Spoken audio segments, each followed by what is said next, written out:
It was a moonlit night. Henry was taking a goods train to the station by the lake. "Whenever that owl hoots, a mist rolls in," murmured Edward. "There's a legend that when the mist's about, there's a ghost about too. Take care on the old line, Henry." "Stupid bird," said Henry. "Owls, mists, ghosts. Edward's going soft at the boiler. There's no mist." But Henry was wrong. "What's that?" cried Henry. "It's an amber lamp," murmured his driver. "That means proceed with caution." "Who's there?" No one replied. Henry crept slowly forward. He stopped by a tree. It had a sign nailed to it, "Beware of the viaduct." The driver was surprised. No one warned us about that before. And look, the signal's red. And the gates are closed. And there's a fogman's coat. But where is its owner? Then they saw a light move within the station building. "Ghosts!" exclaimed Henry. "Edward was right." "Something very strange is happening," said his driver. "I think it's best we go back." "So do I," agreed Henry.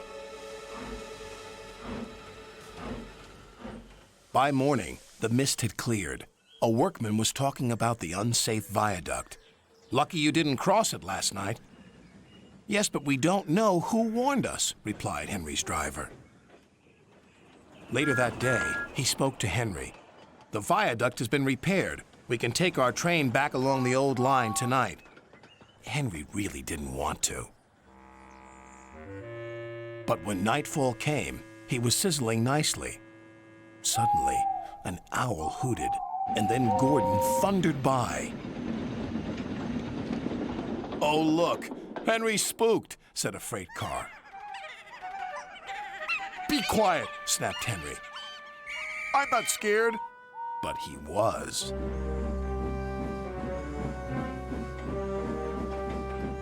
A little later, the fog came down.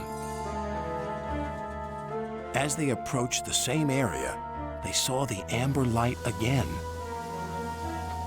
"Here we go," said Henry's driver.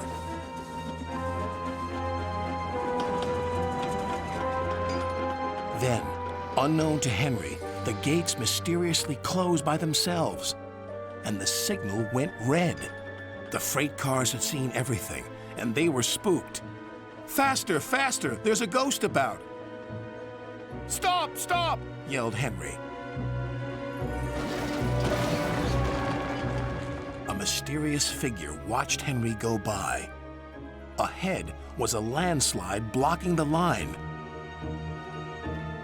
Henry braked hard, but the freight cars hit some of the rubble and plunged into the ravine.